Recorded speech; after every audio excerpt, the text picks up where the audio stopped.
احمدہ ونصلی علی رسولہ الکریم اما بعد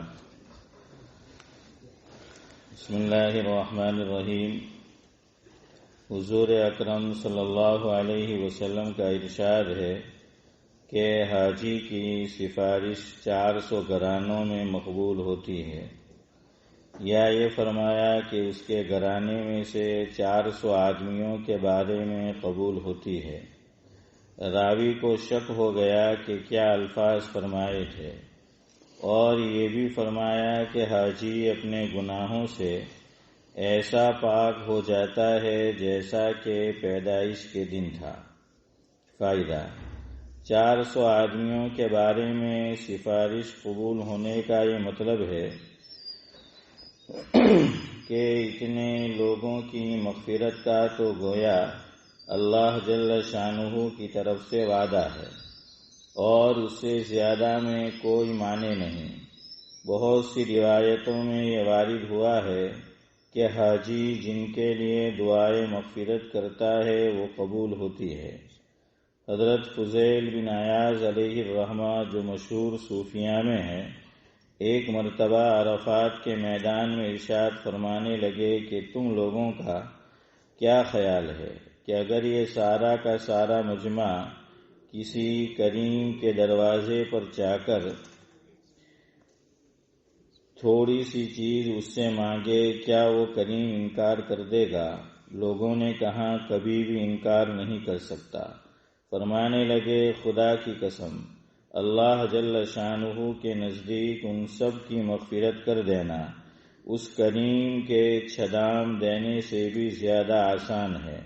اللہ تعالی کے کرم کے مقابلے میں یہ کچھ بھی نہیں۔ حضور اقدس صلی اللہ علیہ وسلم کا ارشاد ہے کہ جب کسی حاجی سے ملاقات ہو تو اس کو سلام کرو، اس سے مصافحہ کرو، اور اس سے پہلے کہ وہ اپنے گھر میں داخل ہو اپنے لیے دعائے مغفرت کی اس سے درخواست کرو کہ وہ اپنے گناہوں سے پاک صاف ہو کر آیا ہے۔ فائدہ: ایک حدیث پاک میں آیا ہے کہ مجاہد اور حاجی اللہ تعالی کا وفد ہیں، جو مانگتے ہیں وہ ان کو ملتا ہے، جو دعا کرتے ہیں وہ قبول ہوتی ہے۔ اور دوسری احادیث میں بھی مختلف الفاظ سے مضمون وارد ہوا ہے۔ ایک حدیث پاک میں خود حضور اکرم صلی اللہ علیہ وسلم کی یہ دعا آئی ہے کہ یا اللہ تو حاجی کی بھی مغفرت کر، اور جس کی مغفرت کی حاجی دعا کرے اس کی بھی مغفرت فرما۔ ایک حدیث میں آیا ہے کہ حضور اکرم صلی اللہ علیہ وسلم نے 3 مرتبہ یہ دعا کی۔ اس سے اور بھی زیادہ تاکید معلوم ہوتی ہے۔ حضرت عمر رضی اللہ عنہ سے نقل کیا گیا کہ حاجی کی بھی اللہ تعالیٰ کے یہاں سے مغفرت ہے، اور حاجی 20 ربیع الاول تک جس کے لیے دعائے مغفرت کرے اس کی بھی مغفرت ہے۔ سلف کا معمول تھا کہ وہ حجاج کی مشایعت بھی کرتے تھے اور ان کا استقبال بھی کرتے تھے، اور ان سے دعا کی درخواست کرتے تھے۔ حضور اکرم صلی اللہ علیہ وسلم کا ارشاد ہے کہ حج میں خرچ کرنا جہاد میں خرچ کرنے کی طرح سے 1 روپیے کا بدلہ 700 روپیہ ہے۔ فائدہ: ایک حدیث پاک میں آیا ہے کہ حضور اکرم صلی اللہ علیہ وسلم نے حضرت عائشہ رضی اللہ عنہا سے ارشاد فرمایا کہ تیرے عمرے کا ثواب تیرے خرچ کی بقدر ہے، یعنی جتنا زیادہ اس میں خرچ کیا جائے گا اتنا ہی ثواب ہوگا۔ ایک حدیث پاک میں ہے کہ حج میں خرچ کرنا اللہ تعالی کے راستے میں خرچ کرنا ہے، جس کا ثواب 700 درجہ المضاعف یعنی ڈبل ہوتا ہے۔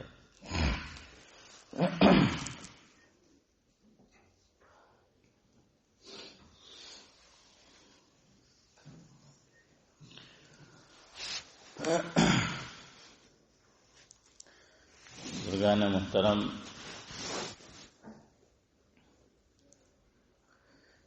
ابراہیم جن کا نام ہے. اب آپ کو شاید سوال پیدا ہو کہ بھئی یہاں ابراہیم سے کون مراد ہے؟ مولوی صاحب کا بیٹا تو نہیں ہے؟ اور اگر نبی مراد ہے تو حضرت کیوں نہیں لگایا؟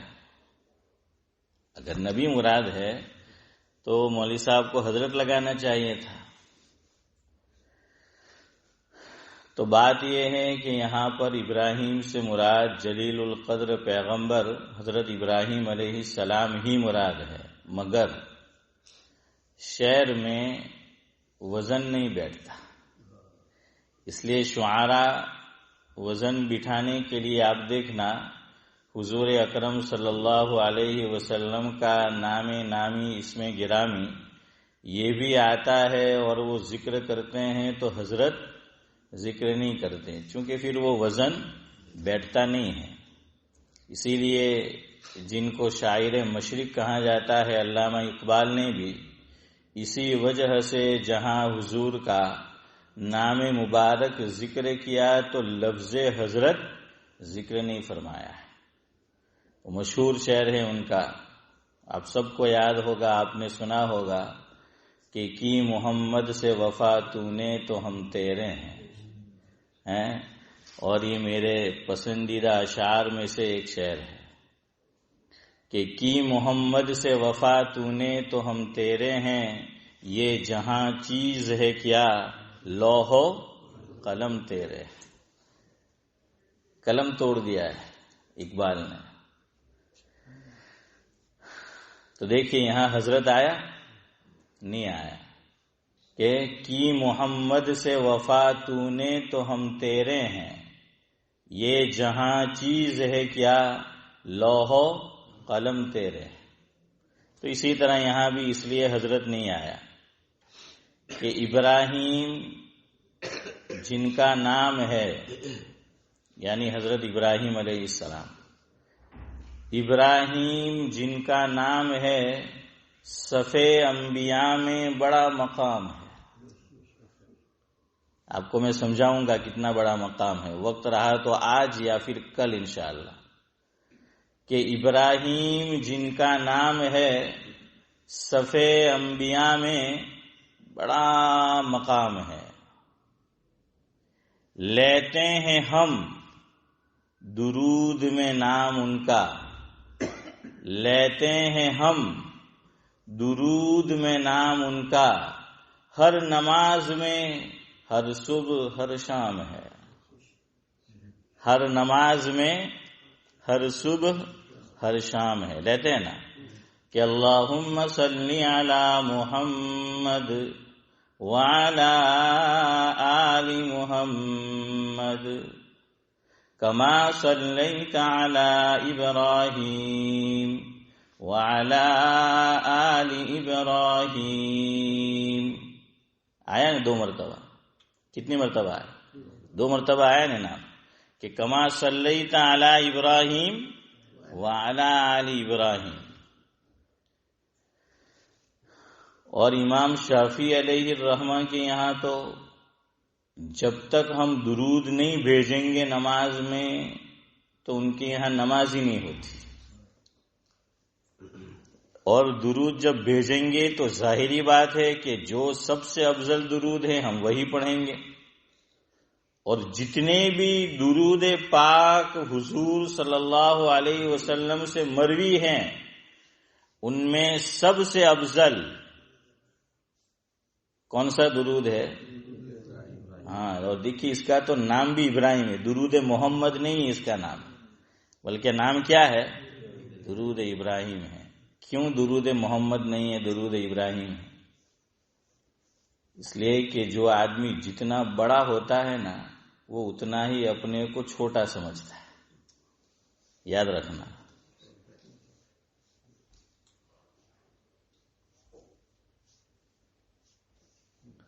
کہتا ہے موج دریا سے سمندر کا سکوت، شاعر کہتا ہے موج دریا سے سمندر کا سکوت، جس کا ظرف جتنا بڑا ہے وہ اتنا ہی خاموش ہے. سمجھ آیا شاعر نے کیا کہا؟ کہہ رہا ہے موج دریا سے سمندر کا سکوت. دریا کتنا بڑا ہے اور موج چھوٹی ہے نا اس کے مقابلے میں، لیکن وہ حد میں نہیں رہتی ہے نا. جب موج آتی ہے تو وہ موج میں آتی ہے نا حنیف بھائی، کہ جب موج آتی ہے تو وہ موج میں آتی ہے، لیکن دریا اسے کچھ نہیں کہتا، وہ خاموش رہتا ہے. کیوں؟ اس کو بھی پتا ہے کہ یہ چند سیکنڈ، چند منٹ، چند گھنٹوں کی بات ہے، اور پھر خود اپنی اوقات میں آ جاتی ہے. لیکن دریا وہاں کا وہاں رہتا ہے، وہیں کا وہیں وہ دریا رہتا ہے. اس لیے جس کا ظرف جتنا بڑا ہوتا ہے وہ اتنا ہی خاموش ہوتا ہے. بعض مرتبہ بڑا آدمی ہوتا ہے اور ایک ایسا آدمی جس کی معاشرے میں اتنی عزت نہیں ہوتی اور اتنا مقام نہیں ہوتا، اچھی نظروں سے نہیں دیکھا جاتا، بکواس کرتا ہے، کیا کیا بولتا ہے بڑے آدمی کے متعلق. بڑے آدمی کو معلوم ہوتا ہے لیکن وہ چپ رہتا ہے. تو اسی کو کہنے والے نے کہا کہ شریف آدمی شرافت کی وجہ سے چپ رہا. اشرف بھائی، شریف آدمی شرافت کی وجہ سے چپ رہا، کمینہ یہ سمجھا کہ مجھ سے ڈر گیا. ہے سعد اللہ صاحب، کمینہ یہ سمجھا کہ وہ مجھ سے ڈر گیا. نہیں، یہ حدیث میں بھی آتا ہے. حضرت عائشہ رضی اللہ تعالی عنہا مفہوم ہے کہ بیٹھی ہوئی تھی، تشریف فرما تھی حضور کریم صلی اللہ علیہ وسلم کے ساتھ. آقا نے ایک شخص کا تذکرہ کیا امی جان حضرت عائشہ رضی اللہ تعالی عنہا کے سامنے، اور کوئی اچھا تذکرہ نہیں کیا. اس کا اپوزٹ، میں نام نہیں بولوں گا چونکہ حضور کا ذکر آیا ہے، آپ سمجھ لے. اچھائی کے مقابلے میں کون سی کیا ہوتا ہے؟ ہاں، تو حضور نے کوئی اچھائی سے تذکرہ نہیں کیا اس کا. اللہ کا کرنا ایسا ہوا کہ حضرت عائشہ کو جواب بھی اسی مجلس میں مل گیا.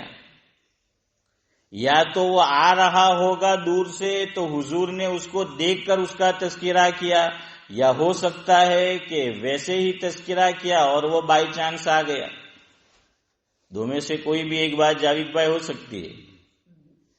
تو حضور نے اس کا اچھائی سے تذکرہ نہیں کیا، وہ آیا تو آقا نے اس کا بڑا استقبال کیا، آؤ بھگت کی، ویلکم کیا. تو ظاہری بات ہے سوال تو پیدا ہونا تھا، سوال تو ہونا تھا کہ ابھی آپ نے جس کا تذکرہ اس طرح سے کیا ہے، آپ نے اس کی بڑی آؤ بھگت کی، بڑا اچھا سواگت کیا، ویلکم کیا. جب وہ آدمی چلا گیا تو حضرت عائشہ رضی اللہ تعالی عنہا نے حضور اکرم صلی اللہ علیہ وسلم سے سوال کیا کہ حضرت آپ تو اس کا تذکرہ اس طرح کر رہے تھے اور اس کا استقبال کچھ اور طرح سے کیا. تو حضور نے اس موقع پر فرمایا عارف بھائی، جس کا مفہوم ہے کہ سب سے بدتر آدمی وہ ہے کہ اس کا احترام، اس کا رسپیکٹ، اس کی سواگت، اس کا سواگت، اس کی آؤ بھگت، اس کا ویلکم اس کے شر سے بچنے کے لیے کیا جائے. کیا فرمایا کہ بعض لوگ اتنے کمینے ہوتے ہیں، گھٹیا ہوتے ہیں کہ اگر تم ان سے اچھی طرح پیش نہ آؤ تو بعد میں آپ کو کیا پہنچائیں گے؟ تکلیف پہنچائیں گے. اسی لیے حبیب جالب کا یہ شعر بھی بہت اچھا ہے کہ مل گئے خاک میں نگین لوگ، یعنی انتقال کر گئے، دنیا سے چلے گئے، مٹی کے نیچے دفن ہو گئے. مل گئے خاک میں نگین لوگ، باقی رہ گئے زمین پہ کمینے لوگ ہیں، باقی رہ گئے زمین پہ کمینے لوگ. تو اس لیے یاد رکھو، بعض مرتبہ آپ کو بھی سوال ہوتا ہے کہ بھائی یہ آدمی اس طرح کا ہے اور یہ بڑا آدمی اس طرح، تو ہو سکتا ہے کہ اس حدیث پر عمل کر رہا ہو وہ، کہ حضور نے فرمایا کہ اس کے شر سے بچنے کے لیے اس کا کیا کیا جاتا ہے، وہ آؤ بھگت کی جاتی ہے. تو اس لیے کبھی فوراً کسی پہ اعتراض نہیں کر دینے کا کہ اس کے ساتھ اس نے یہ معاملہ کیوں کیا، وہ بڑے آدمی ہے. ہو سکتا ہے کہ آدمی بڑا ہے، اس کا مقصد بھی بڑا ہو، اس کی سوچ بھی جو ہے وہ بڑی ہو. تو سوچ ان کی بڑی ہوتی ہے، ظرف ان کا بڑا ہوتا ہے. تو یہاں حضور کی طرف نسبت نہیں کی گئی. حضور تو بعد از خدا بزرگ توئی قصہ مختصر، اللہ کے بعد اور کائنات میں سب سے اعلیٰ مقام، چونکہ اللہ تو کائنات میں نہیں ہے، وہ تو خالق کائنات. تو اللہ کے یوں کہہ لیجئے کہ بعد از خدا بزرگ تو یہ قصہ مختصر، یا یوں کہہ لیجئے کہ کائنات میں اللہ کی بنائی ہوئی سب سے افضل شخصیت کون ہے؟ حضرت نبی کریم صلی اللہ علیہ وسلم. تو ان کی طرف نسبت نہیں کی گئی کہ درود محمدی ہے یا درود محمد ہے نورانی صاحب، لیکن یہ کہا گیا کہ کیا ہے، درود ابراہیم ہے، چونکہ بڑا آدمی اپنی طرف نسبت نہیں کرتا. اور بعض لوگ کام اپنا ہوتا ہے لیکن وہ بڑوں کی طرف نسبت کرتے ہیں، تو بڑے بعض مرتبہ منع بھی نہیں کرتے. یہ بھی یاد رکھو کہ بعض مرتبہ چھوٹا آدمی اپنے کام کی نسبت بڑے کی طرف کر دیتا ہے، لیکن وہ بڑا آدمی جانتا ہے کہ اگر اس کی نیت صاف ستھری ہے، کوئی اور اس کا مقصد نہیں ہے. ورنہ بعض مرتبہ بڑوں کی طرف نسبت کرنے میں بھی مقصد کچھ اور ہوتا ہے. اور میں بولوں گا نا ادھر دیکھو، اینڈ میں جاؤ تو یہی مقصد ہوتا ہے. سب چیز میں گھما کے جاؤ تو معاملہ اسی پہ پہنچتا ہے. اسی لیے حضور نے فرمایا کہ ان لکل امت فتنہ وفتنۃ امتی المال، او کما قال علیہ الصلوۃ والسلام. نبی تو نبی ہے نا، اس لیے بتا دیا کہ بھائی ہر امت کے لیے ایک چیز باعث فتنہ اور باعث آزمائش ہے، اور میری امت کا فتنہ، دیکھیے بولنا بھی نہیں پڑا، آپ کے منہ سے بھی وہی نکلا ہے نا. یہ ایسی چیز ہے. تو بہرحال حضرت ابراہیم علیہ الصلوۃ والسلام کا بڑا مقام ہے، اور یہ واحد ایسے نبی ہے، قرآن کہتا ہے یہ واحد پوری صفحے انبیاء میں یہ واحد تنے تنہا اکیلے ایسے پیمبر ہے، ایسے پیغمبر ہے. دیکھیے دونوں طرح بولا جا سکتا ہے، پیمبر بھی بول سکتے ہیں اور پیغمبر بھی. تو ایک لیٹر اس میں نے کم کر دیا، کون سا؟ غین. غین. تو اس لیے میں نے واپس پیغمبر بھی بول دیا، ورنہ میں بیان کے بعد باہر جاؤں آپ کہے کہ مول صاحب نے تو پیغمبر بولتا بھی نہیں آوڑے ہیں. تو اس لیے یاد رکھو اسے پیمبر بھی بول سکتے ہیں اور پیغمبر بھی جو ہے وہ بول سکتے ہیں. تو بہرحال صفحے انبیاء میں ایک نبی ایسے گزرے ہیں، یہودی اپنی نسبت ان کی طرف کرنے کو باعث تکریم سمجھتے ہیں، مسیحی اپنی نسبت ان کی طرف کرنے کو باعث سعادت سمجھتے ہیں، مشرکین اپنی نسبت ان کی طرف کرنے کو باعث سعادت سمجھتے ہیں. اور مسلمان کے لیے میں یہ نہیں کہوں گا، بلکہ اللہ نے فیصلہ فرما دیا کہ امت محمدیہ تم ملت ابراہیم ہو. ہماری تو ہے ہی ان کے ساتھ نسبت.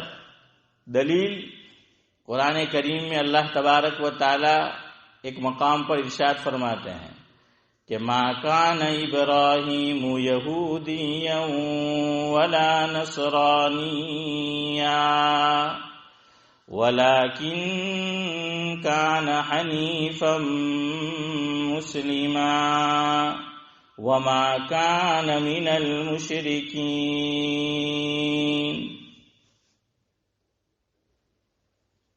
4 بڑے فالوورز کا نام آیا.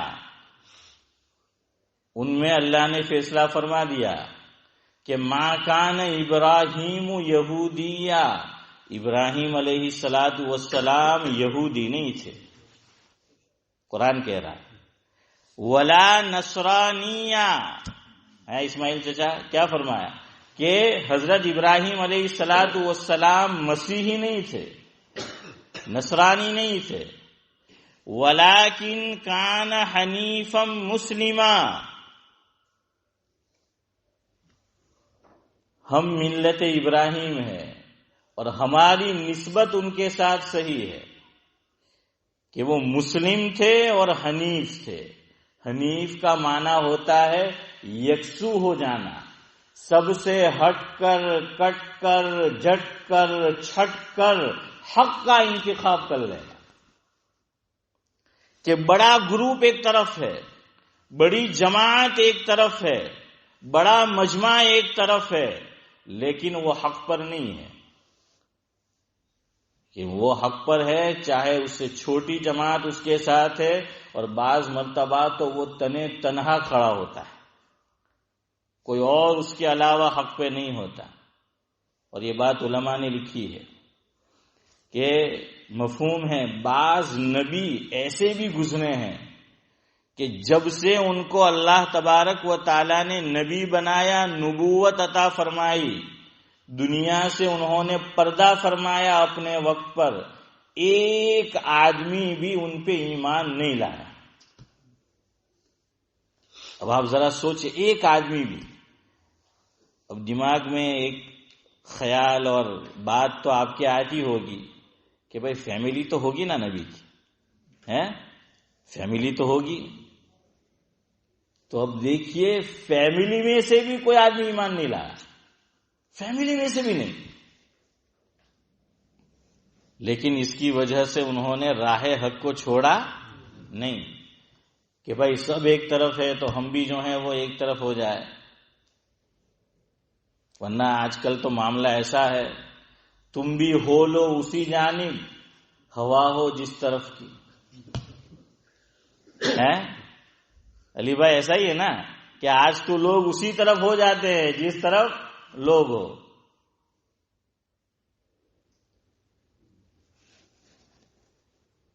مندر میں گئے تو رام رام، اور مسجد میں گئے تو اللہ اللہ. ہاں بعض ایسے ہوتے ہیں. تو فرمایا کہ وما کان من المشرکین، اور حضرت ابراہیم علیہ السلام مشرک بھی نہیں تھے. قرآن کہہ رہا کہ مشرک بھی نہیں تھے. اور ہماری ساتھ نسبت جوڑی ہے کون سے پارے میں؟ 17واں پارہ آخری رکوع. اس میں اللہ رب العزت فرماتے ہیں کہ وَجَاهِدُوا فِي اللَّهِ حَقَّ جِهَادِهِ هُوَ اجْتَبَاكُمْ وَمَا جَعَلَ عَلَيْكُمْ فِي الدِّينِ مِنْ حَرَجٍ مِلَّةَ أَبِيكُمْ إِبْرَاهِيمَ هُوَ سَمَّاكُمُ الْمُسْلِمِينَ. تو ہمارا نام کیا ہے؟ مسلمان ہے. اور ہمارے ساتھ 2 نسبت جڑی ہوئی ہے. اسی لیے دیکھیے اسلام میں عیدیں کتنی ہیں؟ 2 ہے. پھر سمجھ کے بولیے کتنی ہیں؟ 2 ہے، 3 تو نہیں نا. ہاں ورنہ کچھ لوگ ربیع الاول میں بھی عید مناتے. اس لیے میں کہہ رہا ہوں کہ بھائی 2 ہی ہے نا، 3 تو نہیں ہے نا. ہاں کچھ لوگ جو ہیں وہ ربیع الاول میں بھی عید مناتے. بھائی اسلام میں تو 2 عید ہے. دلیل ابو داؤد شریف کی روایت، حضرت انس رضی اللہ تعالیٰ عنہ اس کے راوی ہے. وہ فرماتے ہیں کہ آپ صلی اللہ علیہ وسلم مفہوم ہے کہ مدینہ شریف تشریف لائے. اس سے پتہ یہ چلا کہ عیدین کی مشروعیت مدینہ جا کر ہوئی ہے، مکہ میں نہیں. اور مکہ میں حضور صلی اللہ علیہ وسلم نبوت کے بعد کتنے سال رہے؟ 13 سال رہے نا، ہاں، اور مدینہ شریف میں 10 سال جو ہے وہ رہے. تو عیدین کی مشروعیت مدینہ شریف جا کر ہوئی. جیسے نماز جنازہ کہتے ہیں کہ حضرت خدیجہ رضی اللہ تعالی عنہا کے اوپر نماز جنازہ نہیں پڑھی گئی چونکہ اس وقت تک اس کی مشروعیت نہیں ہوئی، ویسے ہی دعا کر دی گئی. ویسے نماز جنازہ بھی کیا ہے؟ دعا ہی ہے نا. ہاں، لیکن حضرت خدیجہ کو ایک ایسا شرف حاصل ہے انتقال کے بعد کہ وہ بلکہ بہت ہی کم لوگوں کے حصے میں. علماء نے 2 یا 3 قبر لکھی ہے کہ 2 یا 3 قبر ایسی ہے کہ جس میں میرے اور آپ کے آقا بذات خود بنفس نفیس ڈاکٹر صاحب کہاں اترے ہیں؟ قبر میں اترے ہیں. صرف 2 یا 3 قبر. اتنے سارے لوگوں کا انتقال ہوا لیکن ہمارے آقا کتنی قبر میں اترے؟ 2 یا 3. ان میں ایک قبر حضرت خدیجہ کی رضی اللہ عنہ کہ حضور ان کی قبر میں اترے. بہرحال تو حضور صلی اللہ علیہ وسلم نے دیکھا، ابو داؤد شریف کی حدیث ہے کہ حضرت انس فرماتے ہیں کننا نلعب فیہما فی الجاہلیہ، کہ ہم کھیل کرتے تھے زمانہ جاہلیت میں، مدینہ شریف میں کھیلا کرتے تھے کھیل. حضور تشریف لائے ہجرت فرما کر، تب بھی ہم نے یہ جاری رکھا. تو آپ صلی اللہ علیہ وسلم نے سوال کیا کہ یہ کیا چیز ہے؟ تو جواب میں فرمایا کہ بھائی ہم اس دن عید مناتے ہیں، ہم کھیل کود کرتے ہیں، خوشی کا اظہار کرتے ہیں، خوشیاں مناتے ہیں. تو حضور نے اس موقع پر فرمایا کہ قد ابدلکم اللہ بہما خیرا منہما یوم الاضحی و یوم الفطر او کما قال علیہ الصلوۃ والسلام. فرمایا کہ اللہ تعالی نے تم داخل اسلام ہونے سے پہلے جو خوشیاں مناتے تھے اور کھیل کود کرتے تھے، اللہ تعالیٰ نے اس کو 2 دنوں سے بدل دیا ہے. ایک کا نام عید الفطر ہے اور دوسرے کا نام یوم الاضحیٰ یعنی عید الاضحیٰ ہے. یہ حضور نے خود نام رکھا کہ ایک کا نام کیا ہے؟ عید الفطر. ہاں، حضور نے یہ نام نہیں رکھا جاوید بھائی کہ میٹھی عید ہے. ہاں، میٹھی عید بولتے ہیں نا، کہ رمضان کے بعد والی کون سی عید؟ دیکھیں میٹھی عید، کیونکہ عید پہ عیدی بھی ملتی ہے اس پہ. اور دوسری بقرہ عید حسن بھائی کون سی؟ دیکھیں نمکین عید، اس کو نمکین بولتے ہیں نا. ہاں، چونکہ گوشت دل کا دوست، نہیں ملے تو رہتا نہیں ہوش ہے، چل نکال یار گوشت. تو بہرحال ویسا جو ہے وہ معاملہ ہے. تو اس میں نمک چھڑکتے ہیں نا، ویسے ہم تو کہیں اور بھی چھڑکتے ہیں، ہماری تو بات ہی نرالی ہے. تو بہرحال 2 نسبت ہے، اس لیے 2 عید ہے. یاد رکھو، وقت ہو گیا ہے، بات ختم کرتے ہیں. کل جہاں سے بات ختم ہوئی انشاءاللہ اسی سے آگے چلائیں گے. تو یہ میں بالکل اس سال آپ کو شروع سے لے آیا کہ یہ عید الاضحیٰ کیسے آئی اور ہماری نسبت حضرت ابراہیم علیہ السلام سے کیا ہے. تو بالکل ہم انشاءاللہ شروع سے چل رہے اس مرتبہ. تو علماء نے لکھا ہے کہ عید 2 ہے اور ہماری نسبت 2 بڑے نبی کے ساتھ ہے. ایک کی ہم امت ہے اور دوسرے کی ہم ملت ہے. لفظ یاد رکھنا، ایک کی ہم کیا ہے؟ امت ہے، اور دوسرے کی ہم کیا ہے؟ ملت ہے. امت ہم کس کی ہے؟ حضرت نبی کریم صلی اللہ علیہ وسلم کی. جو عید ہم مناتے ہیں عید الفطر، یہ امتی ہونے کا نشان ہے. کیوں؟ اس لیے کہ رمضان المبارک میں فضیلت آئی ہی کس کی وجہ سے ہے؟ قرآن کریم کی وجہ سے، کہ قرآن کریم اس میں نازل ہوا. اور اس کی خوشی میں کہ اللہ تعالیٰ نے قرآن کو اس مہینے میں نازل کیا، ہم نے روزے رکھے، ہم نے تراویح پڑھی، ہم نے تراویح میں الحمدللہ پورا قرآن پاک سنا. تو اس کی خوشی میں اللہ تعالیٰ ہمیں عید دے رہے. تو قرآن حضرت ابراہیم پہ نازل نہیں ہوا علیہ الصلوۃ والسلام، بلکہ قرآن کس پہ نازل ہوا؟ ہاں، قرآن خود کہہ رہا ہے کہ صحف ابراہیم و موسیٰ، کہ ابراہیم علیہ السلام پہ کتاب نازل نہیں کی اللہ نے، بلکہ صحف نازل کی. بکلیف کیا بولتے ہیں؟ بکلیف چھوٹی چھوٹی کتاب بکلیف بولتے ہیں. ہاں، تو چھوٹی چھوٹی کتاب تو صحف یہ اللہ تبارک و تعالی نے نازل کی ہے، بڑی کتاب نہیں. بڑی کتاب 4 ہے. تو یہ عید الفطر یاد رکھنا کس کا نشان ہے؟ امتی ہونے کا. آخری بات. اور عید الاضحیٰ بقرعید یہ کس کا نشان ہے؟ ملت ہونے کا.